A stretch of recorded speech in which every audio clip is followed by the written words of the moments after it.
어떤 왕이요, 이런 명령을 내렸다고 해요. 이 나라에서 최고의 명마를 가져오는 사람에게 큰 상을 내리겠다. 몇 주 후에 왕의 명령이니까 엄청난 이 명마들이 왕궁에 도착을 하게 됩니다. 그러니까 왕은 그중에서 이런저런 테스트를 통해서 이 100마리의 명마를 뽑았는데 하루에도 천리를 달리고도 쉬지 않을 수 있는, 지치지 않는 그런 말들이었다고 해요. 이제 왕의 마지막 테스트를 하게 되는데 어떤 테스트냐? 며칠 동안 물을 주지 않는 거예요. 그리고 강가에 풀어놓는 것, 이런 이 테스트였는데 이 테스트에서 어떻게 됐느냐? 대부분의 말들이요, 이 갈증을 참지 못해서 맹렬히 강가로 달려가서 물을 마셨다고요.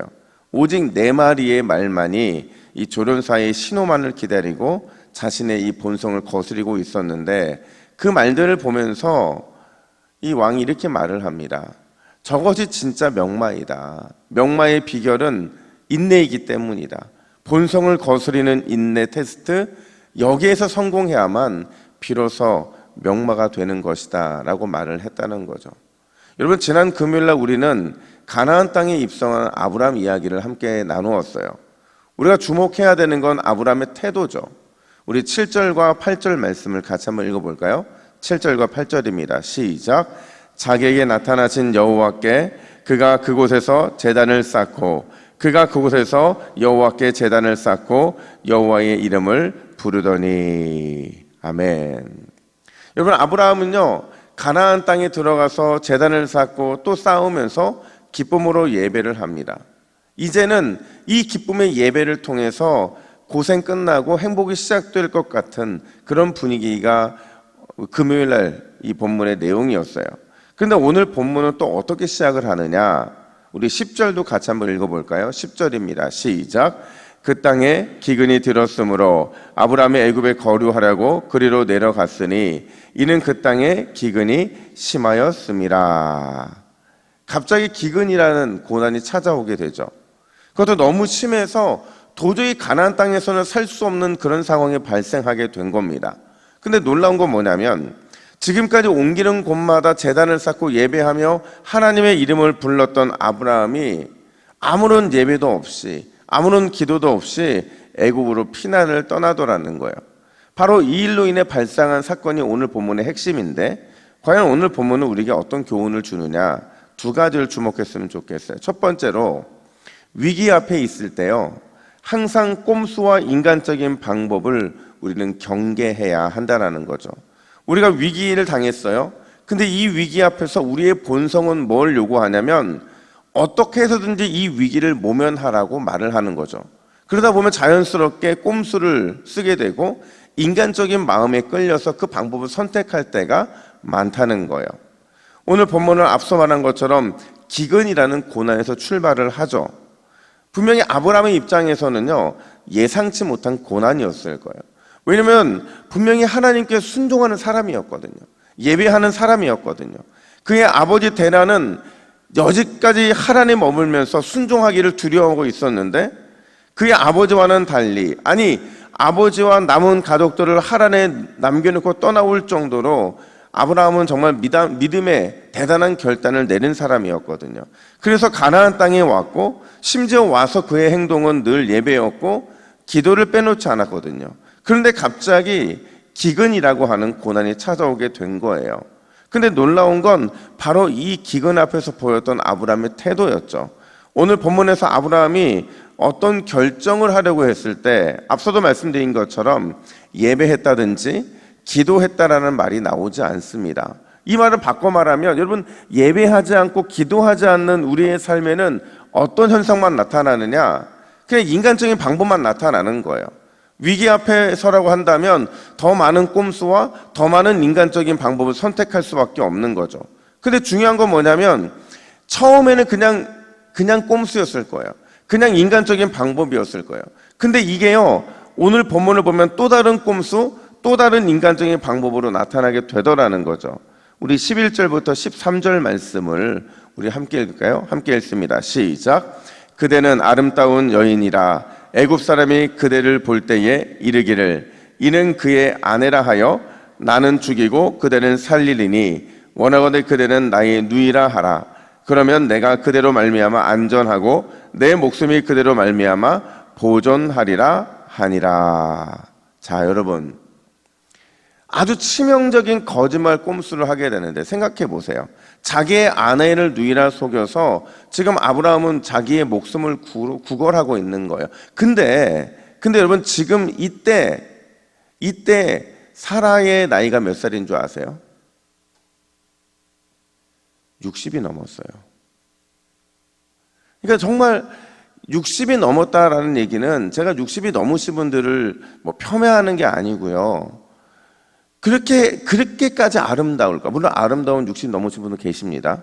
근데 아마도 어떤 이 위기가 아브라함의 마음을 사로잡은 것 같아요. 너무나도 강력한 위기의 의식이 아브라함을 사로잡다 보니까 이런 꼼수, 이런 인간적인 방법을 꾀하게 된 건데, 여러분, 자기 아내잖아요. 그리고 그냥 아내가 아니라 이 아내는 겉의 아름다운 모습이 진짜가 아니라 이 여인을 통해서 위대한 하나님의 약속을 받은 것, 그게 중요했잖아요. 따라서 아무리 목숨이 위태롭다 하더라도 그럼에도 어떻게 하나님의 약속을 버리고 또 하나님을 향한, 또 아내를 향한 신의를 버릴 수 있느냐 하는 거죠. 결국 이 문제는요, 어디로 거슬러 올라가느냐, 애굽을 선택할 때부터 기도하지 않고 하나님의 뜻을 묻지 않은 그 잘못으로부터 거슬러 올라가게 되는 거죠. 위기 앞에 꼼수로 인간적인 방법을 선택했기 때문에 결국 이어지는 모든 위기가 계속 인간적인 방법을 선택할 수밖에 없는 상황이 되더라는 거예요. 여러분, 혹시 우리 인생 가운데 어떤 위기를 만나셨습니까? 아니면 무엇이 하나님의 뜻인지 알 수 없어 답답한 시간을 보내고 계십니까? 그렇다면 가장 중요한 것은 바로 그 순간에 우리가 인간의 꼼수와 인간적인 방법을 선택하지 않는 거예요. 그럼 뭘 선택해야 되느냐? 그럴 때일수록 더욱 하나님의 방법과 하나님의 뜻을 순종해야 한다라는 거죠. 하나님께서 여러분들이 인간의 꼼수와 인간의 방법이 아니라 기도와 말씀 속에 답을 찾고자 할 때에 오히려 여러분들의 인생의 위기와 상황의 문제들은 반드시 위대한 기회와 하나님의 특별한 은혜로 바꾸어지게 될 줄로 믿습니다. 중요한 건 우리의 선택인 거예요. 꼼수가 아니라, 인간적인 방법이 아니라 기도와 말씀 속에 하나님의 답을 찾는 거죠. 오늘도 그 답을 기도와 말씀 속에 찾아내시기를 주님의 이름으로 축복합니다. 두 번째로, 여러분, 하나님은요, 부끄러움을 통해, 우리의 부끄러움을 통해서 우리를 더욱 영적으로 성숙시켜 나가신다라는 사실이에요.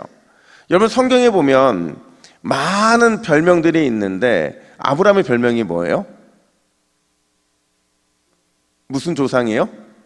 믿음의 조상이죠. 근데 믿음의 조상에서 자기의 모든 일과 모든 역사 속에서 사건 하나를 지우고 싶다면 여러분, 어떤 사건을 지울 것 같아요? 오늘 본문을 지우고 싶을 겁니다.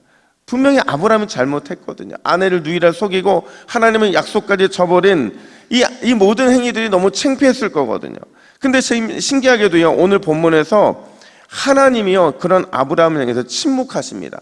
그리고는 도리어 누가 이 선택에 대한 벌을 받느냐? 애굽의 왕 바로가 받게 되죠. 17절 말씀을 같이 한번 볼까요? 17절입니다. 시작. 여호와께서 아브라함의 아내 사레의 일로 바로와 그 집에 큰 재앙을 내리신지라. 자, 여러분, 바로와 그의 집에 받은 큰 재앙, 이 재앙이 뭘까? 원어를 보면 이 재앙이요, 네가임이라는 단어인데 그냥 재앙으로도 번역되기도 하지만 피부병이라고도 해석이 가능한 단어예요. 아마도 하나님의 심판이요, 애굽의 이 바로의 궁전에 피부병으로 임하게 만들지 않았을까 하는 추측을 하는 거죠. 중요한 건 바로가 아브라함에게 뭐라고 말을 하느냐? 우리 18절 말씀도 같이 읽습니다. 18절입니다. 시작. 내가 어찌하여 나에게 이렇게 행하였느냐? 내가 어찌하여 그를 내 아내라고 내게 말하지 아니하였느냐? 아멘. 자, 여러분, 성경에서 반복된 표현이 등장하면 그건 뭐예요? 강조라고 말씀을 드렸어요. 어찌하여라고는 말을 두 번 반복하고 있는데 겉으로 보면요, 바로가 아브라함에게 한 말 같아요. 근데 그 이면을 보면 누가 누구에게 한 말이냐? 하나님께서, 역사의 주관자이신 하나님께서 꼼수와 인간적인 방법을 사용한 아브라함에게 한 말이었다라는 거죠. 아마도 아브라함은요, 하나님도 모르는 이방인에게 이 말을 들으면서 너무나도 창피함을 느꼈을 거예요. 너무나 낮에 뜨거웠을 거라는 거죠. 그러면서 아브라함이 어떤 깨달음을 얻었느냐? 모든 민족에게 복의 통로가 돼야 될 내가 꼼수와 인간적인 방법으로 저주의 통로가 될 뻔했구나. 내가 하나님의 약속보다 눈에 보이는 위기의 마음을 빼앗겼구나라는 중요한 영적인 교훈과 믿음의 성숙을 얻게 되었을 거라는 거죠. 여러분, 하나님께서 오늘 저와 여러분들을 이 자리에 모이게 하신 것은, 오늘 이 새벽에 기도하게 하신 것은 복의 통로가 되게 하기 위함인 줄로 믿으시기를 축복합니다. 근데 여러분, 우리가 이 복의 통로가 될 때에 때로는 우리가 부끄러울 때가 있어요. 실수할 때가 있고 책망을 받을 때가 있죠. 그럼에도 하나님이 끝까지 침묵하고 지켜보시는 이유는 몰라서가 아니라 그 일을 통해 우리를 부끄럽게 하셔서 큰 깨달음을 얻게 하기를 원하시기 때문이라는 거예요. 여러분, 하나님의 침묵 속에 담긴 우리를 향한 성숙과 성장의 기회를 온전히 누리시기를 주님의 이름으로 축복합니다. 어떤 말 때문에 부끄러운다면, 어떤 행동 때문에 부끄러움을 당한다면 반드시 그 일을 통해 하나님께서는 저와 여러분들을 더욱 성장하고 성숙하게 만들어 주실 줄로 믿습니다. 오늘 기도의 자리에서 그 놀라운 주님의 은혜를 경험하시기를 예수님의 이름으로 축복합니다. 함께 기도하겠습니다. 하나님 아버지, 여전히 인간적인 꼼수와 여전히 인간적인 방법이 앞서고 있는 우리를 불쌍히 여겨주시고, 이제는 하나님의 뜻과 기도와 말씀을 통해 주님이 무엇을 원하는지를 구하는 우리 모두가 되게 하여 주시옵소서. 우리의 실수를 통해서도 반드시 하나님은 우리를 성장시키시고 성숙시켜 주실 줄로 믿습니다.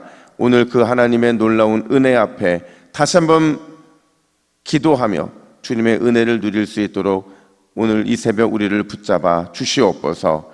감사드리며 예수님의 이름으로 기도하옵나이다. 아멘.